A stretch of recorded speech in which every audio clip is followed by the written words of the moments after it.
В эфире телеканала «Итоги дня», в студии Надежда Саханская. Здравствуйте. В начале выпуска об основных темах. С февраля материнский капитал превысит 630 тысяч рублей на первого ребенка. Родителям, уже получившим выплату на первенца, при рождении второго положена доплата в размере 202,5 тысяч рублей. Вопрос перевозок на контроле. В ЛОРПе подвели итоги деятельности за 2023 год. Талант и голос, которые не оставили никого равнодушным. В Ленске прошел вечер русского романса.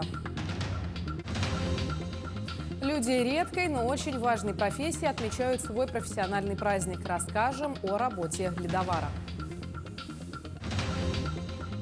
Будущие звезды мирового спорта. В Якутске стартовало первенство Дальневосточного федерального округа по мини-футболу. Материнский капитал в России с 1 февраля будет проиндексирован до 630 тысяч рублей на первого ребенка и до 833 тысяч рублей на второго. Как следует из материалов Кабмина, родителям, уже получившим выплату при рождении первого ребенка, при рождении второго положена доплата в размере 202,5 тысяч рублей. Материнский капитал – мера государственной поддержки российских семей по нацпроекту «Демография». С 2007 года на такую поддержку имели право семьи, в которых родился или был усыновлен второй ребенок, а также любой последующий ребенок, если до этого права на капитал не возникало или не оформлялось. С 1 января 2020 года мат-капитал выдается при рождении первого ребенка. Свыше 10 тысяч семей Якутии подали заявление на продление единого пособия на 2024 год. Всего на оформление единого пособия в течение 2023 года рассмотрено 198 853 заявления. При продлении пособия, как и при первичном назначении, региональное отделение социального фонда рассматривает заявления в течение 10 рабочих дней. В случае успешного продления родители будут получать выплату в привычные для себя сроки, в которые средства приходили до этого. Однако напомним, что правительством РФ скорректирован ряд оснований для назначения пособия. Так, с декабря 2023 года не учитываются подработки несовершеннолетних, проценты по счетам опекаемого ребенка, а также выплаты, полученные при присвоении звания «Мать-героиня» и при награждении орденом и медалью ордена «Родительская слава». Изменения также коснулись учета при назначении пособия суммы алиментов.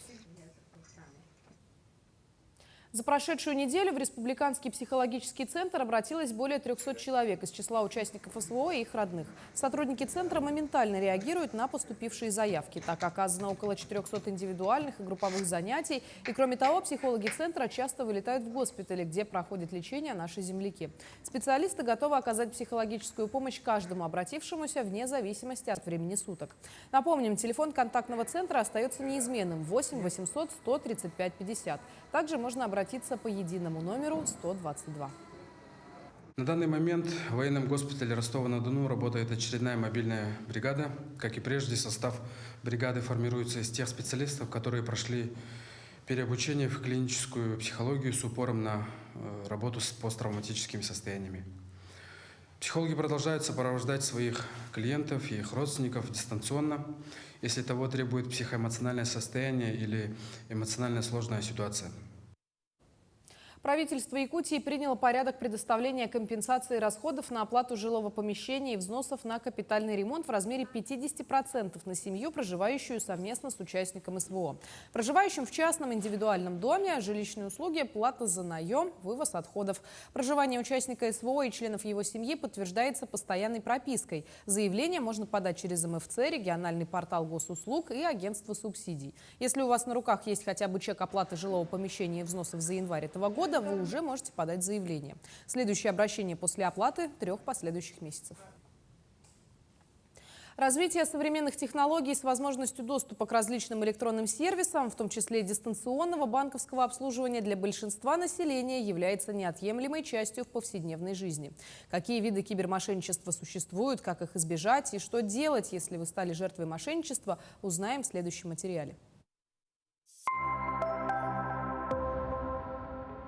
По итогам 11 месяцев прошлого года на территории республики зафиксирован рост дистанционных мошенничеств на 43,7%. Наиболее подвержены дистанционным хищениям лица, относящиеся к возрастной группе от 30 до 49 лет. Общий ущерб от дистанционных хищений составил более 827 миллионов рублей. В около 55% случаев потерпевшими становятся представители женской половины населения республики. Социальный статус потерпевших характеризуется следующим образом. Работающие по найму 42%, пенсионеры 20%, лица без постоянного источника дохода более 14%, государственные и муниципальные служащие около 11%, субъекты предпринимательской деятельности около 4,5% и социальные группы около 9%. Временной период хищения денежных средств в отношении жителей республики в более 38% случаев осуществляется в промежутке с 6 вечера до 11. С 2 часов дня до 5 вечера в около 29,5%, с 10 утра до часу дня в 17,5%, ну а в ночной промежуток с 12 ночи до 9 утра в 15% случаев. Основными и распространенными видами и способами совершения дистанционных хищений остаются: звонки потерпевшему под видом сотрудника банка, который сообщает о проблемах со счетами и предлагает перевести денежные средства на резервные счета. Потерпевший переводит денежные средства после звонка якобы сотрудникам полиции, прокуратуры и ФСБ, который сообщает, что его родственник попал в ДТП. Мошенничество по объявлению, размещенным на сайтах сети интернет, о продаже какого-либо товара, сдаче в аренду жилых помещений или же оказание тех или иных услуг. Взлом аккаунтов в мессенджерах, когда потерпевшим от имени знакомого человека приходит сообщение с просьбой занять денежные средства и номер карты, куда их необходимо перевести. Мошенники придумывают все новые способы обмана. В последнее время участились случаи звонков или сообщений от имени руководителя организации, в которой работает потерпевший. Схемы разные. В одних случаях сразу совершают звонок от имени начальника, в других подделывают аккаунт руководителя в соцсетях и предупреждают, что с минуты на минуту позвонит сотрудник полиции или Центробанка по очень важному вопросу. Даже если звонок или сообщение поступили от руководителя, не стоит им безоговорочно верить. Перезвоните начальнику, либо отложите решение вопроса на утро для того, чтобы на работе выяснить все подробности. Как не попасться на уловки мошенников? В первую очередь не разговаривайте с сотрудником банка или других представителей государственных структур. Они не звонят гражданам и не спрашивают номера банковских карт. Если все же поступил звонок, незамедлительно прекратите разговор и перезвоните на горячую линию, а также обратитесь в полицию. Не сообщайте никому реквизиты банковской карты, пин-код и трехзначный код карты на обороте. Не проводите операции по банковской карте по просьбе третьих лиц на интернет-сайтах. Мошенники могут получить полный доступ к мобильному банку и произвести снятие денежных средств. Не устанавливайте приложения с неофициальных сайтов. Вы установите вирус, который получит доступ к вашим СМС-сообщениям, через которые спишутся денежные средства. Не пользуйтесь сомнительными программами в компьютере и телефоне. Не совершайте покупки в непроверенных интернет-магазинах, страницах и профилях в социальных сетях, если они просят стопроцентную предоплату. Проверяйте на идентичность интернет-адреса, электронные почты и профили в социальных сетях с указанными на официальных сайтах информацией во избежание обмана. Если вы стали жертвой мошенников, позвоните в банк и сообщите о мошеннической операции и заблокируйте карту. Запросите выписку по счету и напишите заявление о несогласии с операцией. Незамедлительно обратитесь с заявлением в отдел полиции по месту жительства. Будьте внимательны и не дайте себя обмануть. Резиденты территории опережающего развития Южная Якутия вложили более 93 миллиардов рублей. Создано 8417 рабочих мест. В прошлом году заключено соглашение с компанией УК СТС «Уголь» по реализации инвестпроекта по добыче угля открытым способом на разрезе Налымакитский мощностью до 250 тысяч тонн угля в год. Напомним, территория опережающего развития Южная Якутия создана в декабре 2016 года. Крупный горнодобывающий промышленный центр расположен в Нерюнгринском районе республики. Состоялась встреча под руководством Айсена Николаева с компаниями, осуществляющими речные и морские перевозки. Присутствующие рассмотрели предварительные итоги финансово-хозяйственной деятельности организации за 2023 год. Так, в прошлом году Ленское объединенное речное пароходство проделало значительную работу в арктической зоне. Весь запланированный объем грузоперевозок был выполнен. Кроме этого, компании обсудили планы на 2024 год. Планы на следующий год у нас, в общем-то, мы всегда ставим амбициозные планы. Мы умножаем на 3-4% наши объемы и спокойно дальше идем. Правительство нас поддержало по многим хозяйственным вопросам. Так, поддержка по строительству флота, так по нашей программе обновления флота, по финоздоровлению. Все эти вопросы у нас прозвучали сейчас на отчете, и глава республики Арсений Сергеевич Николаев все это поддержал и поблагодарил наших речников. Новый научно-технологический кластер объединит сферу науки, технологий и образования. Центральной темой встречи главы республики с генеральным директором Целевого фонда будущих поколений Владимиром Егоровым и ректором Малой академии наук республики Василием Павловым стало строительство научно-технологического кластера.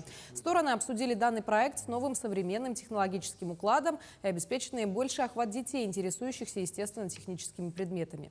Новый кластер предложили создать на базе учебно-лабораторного корпуса Малой академии наук. Такое тесное взаимодействие гигантов в образовании позволит создать в стенах центра от идеи до продукта реальные технологические открытия. Мы обсуждали разные подходы, которые могут быть. Эта идея требует сейчас еще более глубокой проработки. Договорились, что мы представим состав такой проектной группы, которая будет работать над этой моделью, над доработкой концепции. Ну и в дальнейшем еще будем обсуждать. Дмитрий Садовников рассмотрел ход строительства образовательных учреждений города и поселка Жатай. Так, в рамках нацпроекта образования в пригороде строится школа на 360 мест, ведется строительство школы на 990 мест в районе ДСК, возводится и адаптивно-образовательный комплекс для детей с ограниченными возможностями на базе оздоровительного лагеря «Бинго». Участники совещания отметили, что на значимых объектах ведутся строительные работы, и все работы идут в срок. Дмитрий Садовников отметил, что за исключением адаптивного образовательного комплекса все объекты будут введены в этом году.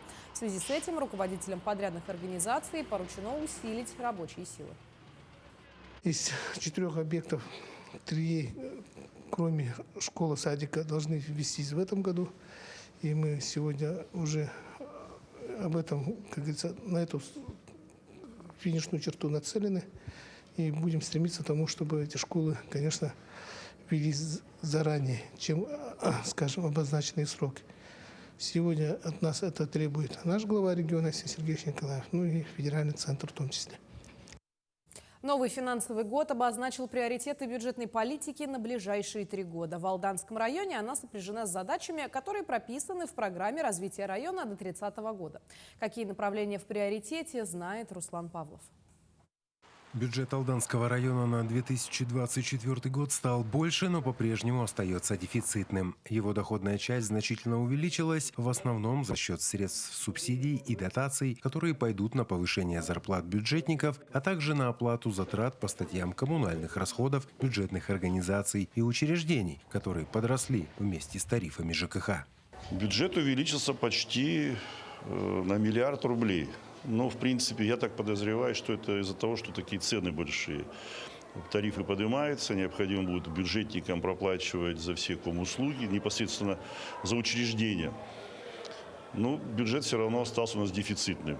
Приоритетным направлением по-прежнему остается сфера образования, которая составляет более 70% расходной части казны района. Строительство школы на Дражном, это заложено уже обязательно, на 500 мест уже у нас прям.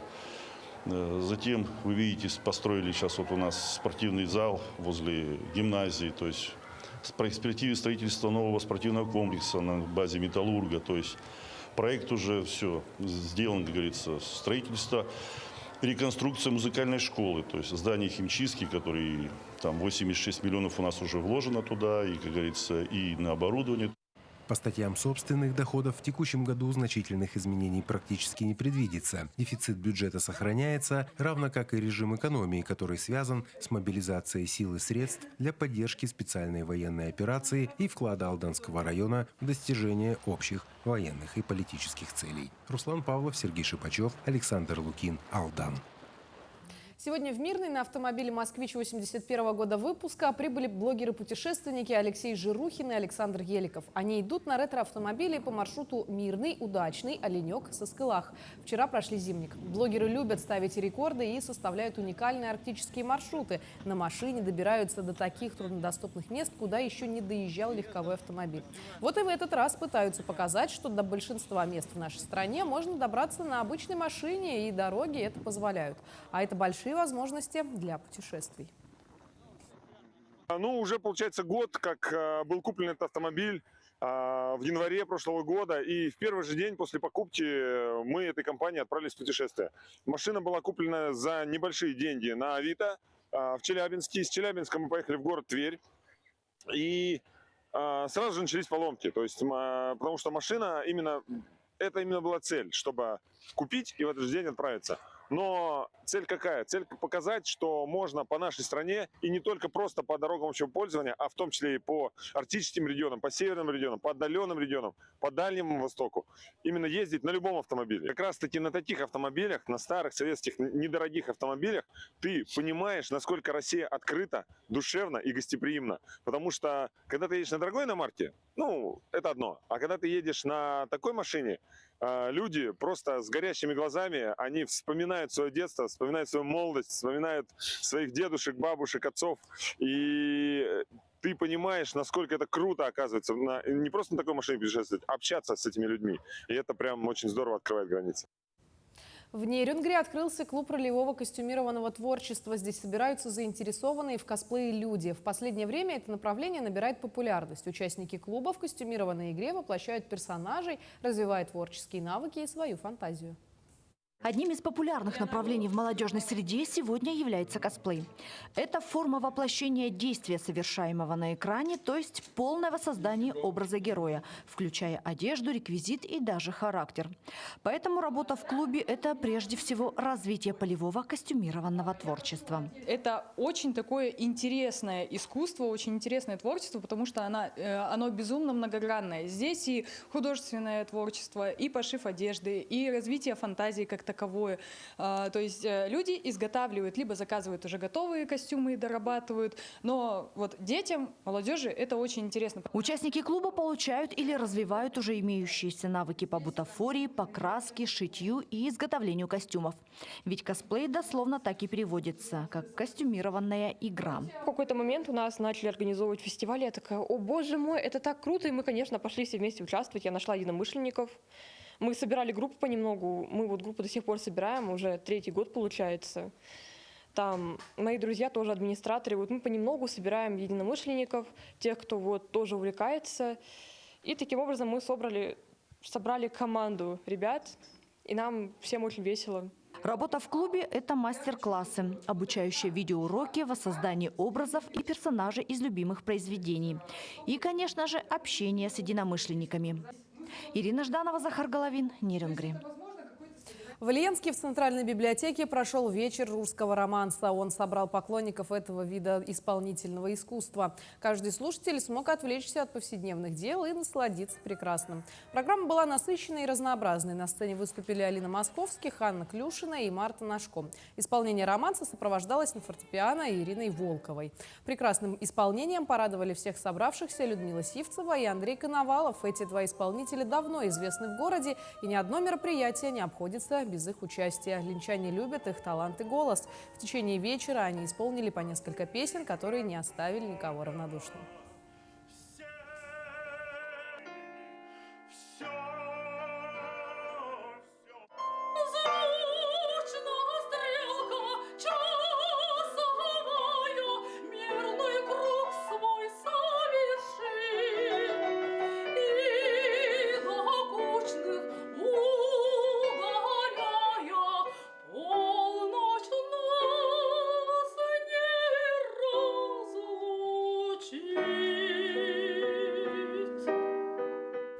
Сегодня отмечается Международный день ледовара. Люди этой редкой, но очень важной профессии работают на всех ледовых аренах мира, и от их работы зависит качество льда.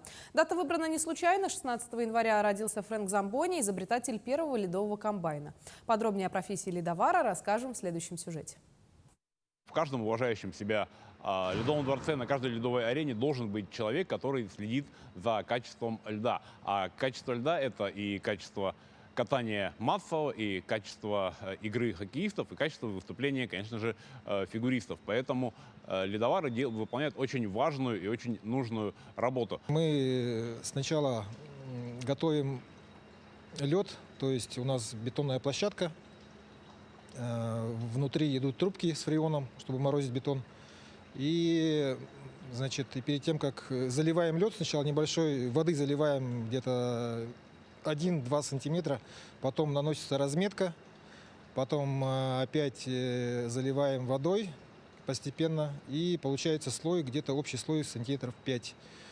И затем уже в процессе просто обслуживаем лед, то есть дети накатались, нарезали лед, снег появился, выезжает машина, срезает небольшое количество льда и тут же заливает водой, то есть как бы слой остается на одном уровне. Машина у нас Замбони, такая классика канадская, очень хорошая, качественная машина. Принцип ее работы, вот здесь получается вот это бункер, куда собирается снег. Снизу у нас идет нож по всей ширине. Он срезает лед, тряпочка, на которую льется вода и заливает. Ну, в принципе, весь. И внутри шнек, который собирает снег, и все попадает в бункер. И вот так круг за кругом машина проезжает всю ледовую арену, счищая старый непригодный лед и заливая новую воду, для того, чтобы лед был более качественный, более гладкий. И буквально после того, как машина закончит свою работу, на лед выйдет очередная команда хоккеистов для того, чтобы продолжить свои тренировки. Первенство Дальнего Востока по мини-футболу стартовало в Якутске. Путевку на всероссийский финал на паркете Дворца спорта 50 лет Победы разыгрывают 4 команды из Якутска и Нерюнгри. Подробности в материале Тимура Колмогорова. Выявление победителя и призеров первенства проходит по круговой системе, то есть каждая команда играет с каждой. По итогам всех игр на высшую ступень пьедестала взойдут футболисты, набравшие наибольшее количество очков.